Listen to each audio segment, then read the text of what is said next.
역사상 가장 논쟁적인 신하. 조선 역사에는 능력은 뛰어났지만 평가가 극단적으로 갈리는 인물이 있습니다. 어떤 사람들은 그를 조선을 살린 천재 외교관이라고 말합니다. 하지만 또 다른 사람들은 왕을 버린 배신자라고 부릅니다. 그는 세종의 총애를 받던 학자였고 수양대군의 쿠데타를 지지했으며 세조시대 권력의 핵심이었습니다. 그리고 일본 외교를 정리한 역사적인 책을 남긴 인물이기도 합니다. 그의 이름은 신숙주. 오늘 우리는 이 논쟁적인 인물의 삶을 통해 조선 정치의 현실과 권력의 선택이 무엇이었는지 살펴보겠습니다. 천재 소년의 탄생. 신숙주는 1417년 조선 태종시대에 태어났습니다. 그의 집안은 학문 전통이 강한 양반 가문이었습니다. 어린 시절부터 그의 재능은 매우 뛰어났습니다. 특히 언어와 학문 능력이 탁월했습니다. 그는 젊은 나이에 과거 시험에 합격하며 조선의 엘리트 관료가 됩니다. 그리고 그의 인생을 바꾸는 인물을 만나게 됩니다. 바로 조선의 위대한 왕, 세종대왕입니다. 세종은 학문과 능력을 매우 중요하게 여긴 왕이었습니다. 그는 뛰어난 인재를 찾아 집현전에 모았고 신숙주 역시 그 학자 그룹의 핵심 인물이 됩니다. 훈민정음 창제와 신숙주.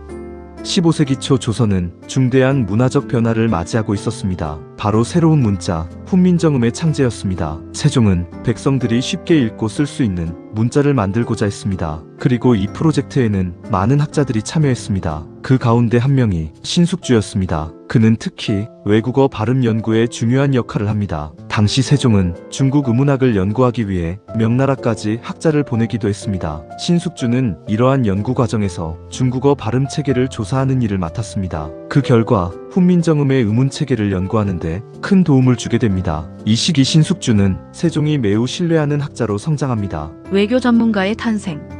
하지만 신숙주의 진짜 능력은 외교 분야에서 나타났습니다. 당시 조선의 큰 문제 중 하나는 일본 해적, 즉 왜구였습니다. 왜구는 조선 해안을 공격하고 약탈을 반복했습니다. 조선 정부는 군사적 대응뿐 아니라 외교적 해결도 필요하다고 판단했습니다. 그래서 일본과 협상을 시도합니다. 이 중요한 임무에 선택된 사람이 바로 신숙주였습니다. 그는 일본을 방문하며 대마도와 외교 관계를 정리합니다. 이 과정에서 체결된 것이 계약조입니다. 이 협약은 일본 상인에게 제한된 무역을 허용하는 대신 외구 활동을 통제하도록 하는 것이었습니다. 이 협약은 조선과 일본 사이의 관계를 안정시키는 중요한 외교 성과였습니다. 이때부터 신숙주는 조선 최고의 외교 전문가로 평가받게 됩니다. 조선 정치의 폭풍.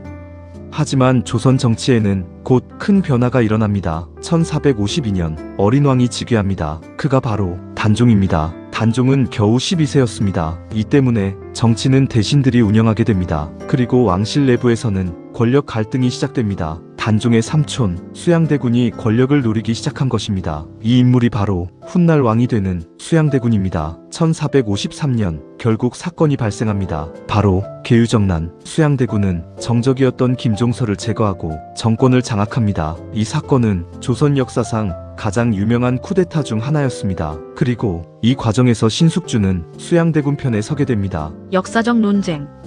수양대군은 결국 왕위에 오릅니다. 그가 바로 세조입니다. 하지만 이 과정에서 많은 충신들이 희생됩니다. 대표적인 인물들이 바로 사육신입니다. 그들은 단종을 포기시키려다 목숨을 잃습니다. 이 때문에 후대 사람들은 왜 신숙주는 단종을 지키지 않았을까? 라는 질문을 하게 됩니다. 일부 역사학자들은 그가 권력을 선택했다고 말합니다. 하지만 다른 학자들은 현실적인 판단이었다고 평가합니다. 당시 정치 상황에서 수양대군의 권력은 이미 매우 강했기 때문입니다. 세조시대 핵심 정치가. 세조시대에 신숙주는 권력 핵심 인물이 됩니다. 그는 여러 관직을 맡으며 조선 행정을 운영합니다. 특히 일본 외교를 체계적으로 정리합니다. 그 결과 탄생한 책이 바로 해동제국기입니다. 이 책은 일본의 정치와 문화, 외교 관계를 정리한 중요한 기록입니다. 오늘날에도 15세기 일본 연구에 매우 중요한 역사 자료로 평가됩니다. 신숙주의 마지막과 역사 평가.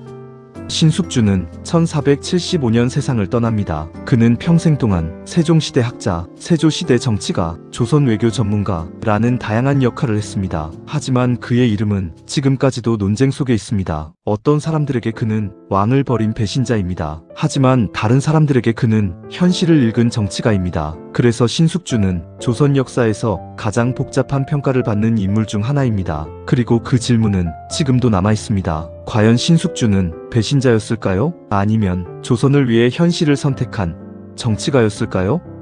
오늘의 이야기를 마치며 질문을 남겨봅니다.